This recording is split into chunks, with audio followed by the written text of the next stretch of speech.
Это актуальное интервью, в студии Сергей Михедов. Здравствуйте. Подготовка к пожароопасному сезону идет в соответствии с принятым комплексным планом обеспечения готовности к предупреждению и ликвидации чрезвычайных ситуаций, возникающих в результате природных пожаров. О профилактике пожарной безопасности в лесах Якутии расскажет гость в студии Андрей Коноплев, заместитель министра экологии, природопользования и лесного хозяйства Республики Саха-Якутия, главный лесничий. Андрей Николаевич, здравствуйте. Здравствуйте, Сергей. Вот каковы прогнозы по предстоящему пожароопасному сезону? Смотрите, прогноз на все лето, да, тем более и в преддверии его сделать достаточно сложно. На сегодняшний день Министерство экологии пока что располагает краткосрочным прогнозом, сделанный Рослесхозом. Есть специальные службы, институты, именно занимающиеся лесной пирологией. И на основе многолетних анализов горимости, то есть подводится с учетом погодных, метеоусловий, осадков, делается прогноз. На сегодняшний день по май прогноз для республики благоприятный именно по погодным условиям, с учетом, все, наверное, обратили внимание, что большой снеговой запас у нас в лесу находится. Благодаря этому май у нас именно по природной пожарной опасности ниже среднего находится. Но, однако, не стоит забывать, что человеческий фактор может внести тут свои корректировки в части как раз сельхозпалов. И вот на это мы сейчас обращаем большое внимание и проводим профилактическую работу. Вот в каких улусах ожидается наиболее сложная обстановка? Сейчас уже есть какие-то прогнозы? Спрогнозировать, как я вам говорил, да, достаточно сложно. Но если брать прошлый год, да, смотрите, ситуация, она неоднозначна. То есть по прогнозу и по горимости в прошлом году Алдан был на первом месте, а сложная ситуация все-таки оставалась в Усть-Майском районе. Это связано как с особенностями лесорастительными, именно от породы, от сухости почвы, какой растительный покров находится. Поэтому определить так и сказать, что вот этот улус у нас в опасности будет, мы не можем, и мы готовим все улусы к наихудшему варианту, да, развития ситуации. Но на сегодняшний день проведен анализ по пятилетней горимости, то есть определены лесничества, в которых давно не горели большими площадями, на них обратили особое внимание. Например, там в Сунтарском лесничестве такая ситуация была, и в связи с этим мы провели работу именно по укреплению лесопожарных формирований в этих районах, чтобы превентивно уже иметь какую-то группировку в этих улусах, чтобы не допустить сложной ситуации. В прошлом году вот средняя площадь одного пожара значительно снизилась, да, по сравнению с 2021 годом. С чем это связано? Ну, в прошлый год у нас был показательный, то есть по анализам, если сравнить, он был наилучший за последние лет 5 точно. Площади пожаров действительно сократились колоссально. То есть если брать республику в общем, мы добились результатов в 13 раз мы сократили площади против почти 8 миллионов гектар, которые были в 2021 году. Прошлый год мы закончили ниже 600 тысяч. Связано это в первую очередь с увеличенным финансированием. То есть в 2021 год у нас финансирование почти в 5 раз в общих суммах получился увеличенный, что позволило нам группировку увеличить летные часы на авиамониторинг, увеличить количество воздушных судов, которые принимают участие в тушении лесных пожаров. Вот какое финансирование заложено в бюджете на борьбу с лесными пожарами в этом году?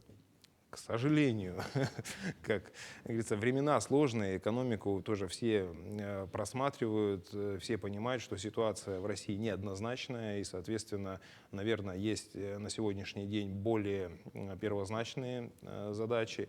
Но, несмотря на это, финансирование на охрану лесов от пожаров осталось на уровне 2021 года. То есть, если перевести это в цифры, Минэкологии располагает суммой порядка 1 миллиард 600 миллионов на охрану лесов. То есть сюда входит и тушение, и мониторинг. И хотелось бы отметить, что со стороны республики огромная работа проделана, и порядка 900 миллионов еще и республика в эту общую копилку на охрану лесов добавляет именно в части содержания лесопожарных формирований, обмундирования их штата, оснащения и тому подобное. Вот вы говорите, проделана колоссальная работа, вот хочется узнать детали, на что идут средства. Ну, смотрите, на сегодняшний день, то есть подготовка к пожароопасному сезону начинается, как только заканчивается предыдущий. То есть на сегодняшний день проведена работа по планированию, то есть созданы на территориях, в районах планы тушения лесных пожаров на территории лесничеств, подготовлен сводный план тушения лесных пожаров Республики Саха-Якутия, прошел согласование он с федеральными органами, в том числе и Рослесхозом. У нас с начала года подготовлен на реализацию в республике комплексный план, то есть там задействованы все заинтересованные органы исполнительной власти, органы местного самоуправления, арендаторы. Все это закручено и идет постепенное плановое выполнение. То есть у нас, как начиная с превентивных задач, да, то есть это подготовка в первую очередь населенных пунктов к лесным пожарам. Это сейчас ведутся работы, ну, снег будет сходить, да, и будут работы продолжены по подготовке минерализованных полос, противопожарных разрывов. А со стороны лесной отрасли также работа ведется. Получены и доведены до наших филиалов государственные задания по проведению противопожарных мероприятий. Это минполосы, противопожарные дороги, противопожарные разрывы. В настоящее время ведется подготовка личного состава. К сожалению, штат весь год, ну, не бывает так, что взяли 400 человек, и они до конца года 400. То есть есть ротация, много людей написали заявление, да, сейчас идет добор, то есть до штатной численности. На сегодняшний день штатная численность лесопожарных формирований составляет 1119 человек. Это 555 десантных пожарных служб и 564 наземных. Это в рамках федеральных субвенций, которые Рослесхоз довел. А в рамках того, что республика довела дополнительно, мы еще помимо этого еще набираем 84 человека сезонных для наземных служб. Это связано в первую очередь, что для выполнения указа президента, который в прошлом году вышел, да, это сокращение, задача у всех одна, у всех субъектов, это сократить площади лесных пожаров. И республика, конечно, не осталась в стороне, так как субъект самый большой в Российской Федерации, соответственно, все внимание приковано к нему, потому что если у нас сложная ситуация будет, то это, ну, как сказать, то, что сделала там Свердловская область, к примеру, оно мало будет зависеть, да, от этих показателей. То есть от нас на сегодняшний день все зависят, и особое внимание. Вот. Благодаря этому правительство также озабочено. Наши федеральные органы отмечают особую заинтересованность именно главы субъекта, именно в части охраны лесов, в части дополнительного финансирования, увеличения сил и средств, чтобы не подвести, так сказать, федерацию в общем. А есть ли какие-то проблемы, например, с поиском работников, сотрудников для тушения лесных пожаров? Да, тут проблемы мы не скрываем, отмечаем, проблемы есть. В первую очередь проблемы связаны с набором работников для выполнения этих задач. Ну, во-первых, это требование, то, что человек, который будет прыгать с парашюта, либо спускаться, да, десантником с вертолета, должен иметь отменное здоровье. К тому же, ну, как большой минус того, что зарплата небольшая на самом деле у этих людей, и особые проблемы возникают в промышленных районах, где средняя заработная плата гораздо выше, чем средняя по республике, и там найти вот этих отважных молодых ребят достаточно сложно. Но работы ведутся, я думаю, что будет, наверное, перекрестное трудоустройство, то есть будем брать сельские местности, там такие ребята тоже есть, здоровые и с желанием, скажем так, бороться за наши леса. А вообще планируется ли поменять подход вот, к борьбе с лесными пожарами в этом году? Будут ли какие-то нововведения? Нововведения будут. Ну, как инновациями их назвать, конечно, сложно, но нововведения будут. Это в первую очередь в прошлом году мы разработали совместно с Госком ОБЖ и МЧС нормативно-правовой акт, который позволяет поощрять людей, которые предоставляют информацию о поджигателях. И это закреплено именно финансами. То есть если информация подтверждается, да, и действительно виновник установлен, и он с этой информацией, предоставленной гражданином, сходится, то будет ему поощрение. Плюс в этом году дополнительно мы из субвенций выделили 20 миллионов на заключение на дополнительные силы до чрезвычайной ситуации. Обычно мы, как у нас чрезвычайная ситуация происходит, потом к нам со всей России дополнительные силы и средства прибывают. На сегодняшний день мы хотим небольшой запас их сформировать здесь, то есть в начале пожароопасного сезона. Мгм. Вот. А каковы основные причины вообще, да, возникновения пожаров в лесной местности в Якутии? Вот ведется ли работа по их предупреждению? Вы говорите, профилактика уже ведется. Да? Профилактика ведется, да, но основными причинами у нас из-за нашей большой территории, да, в первую очередь у нас грозовые разряды стоят по статистике.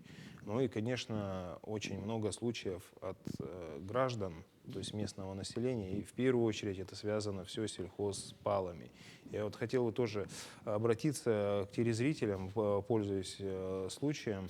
Дорогие жители, фермеры, просьба не допускать неконтролируемые сельхозпалы на территориях земель, где вы выращиваете культуры, проводите сенокошение, либо выпас животных. К сожалению, то, что у нас заложилось и испокон веков, как вот у нас диалог идет, она говорит, ну вот дед мой 300 лет назад сжег, 200 лет назад и я буду жечь. Но надо обратить внимание, что климат сам меняется, и уже то, что дед поджег, он дошел до леса, и действительно это затухло, а на сегодняшний день, что ты поджег, он до июня горит, уходит в лесной массив, и потом такие проблемы. И я думаю, что лишний центнер этой свежей травы не стоит сотни гектар погибшего леса. Ну вот что касается сельхозпалов, да, они сейчас, насколько мне известно, запрещены в принципе, да? Или они в какие-то моменты разрешены? И вообще какая ответственность идет за сельхозпалы, за незаконное вот эти вот выжигание травы? Ну, хотелось бы отметить, мы тоже, пользуясь всеми площадками, стараемся донести, что с 2015-2016 года сельхозпалы запрещены на уровне законодательства вообще. То есть такой вид, как профилактической сельскохозяйственной деятельности, его нет, он вне закона. Да, были ранее, до этого, в советское время, проводились контролируемые профилактические выжигания. Но тогда были колхозы, были люди, были на это средства, все это проводилось контролируемо, и все земли практически были распределены. На сегодняшний день мы понимаем, да, что есть и заброшенки, я имею в виду земли сельхозназначения. Ответственность никто не несет, и зачастую это происходит преступным образом, то есть или в вечернее время, в выходные дни поджигаются, не контролируются, все, как говорится, моя хата с краю горит, и хай горит. Ну что ж, Андрей Николаевич, ну, спасибо, что нашли время, пришли к нам, ответили на наши вопросы. Надеюсь, наши зрители услышат информацию, озвученную вами, и в этом году все-таки сельхозпалов станет меньше или вообще не будет. Ну, в любом случае, желаем успешного пожароопасного сезона. Пусть у нас в Якутии пожаров будет меньше. Спасибо. Я напомню, вы смотрели актуальное интервью. Оставайтесь на нашем канале.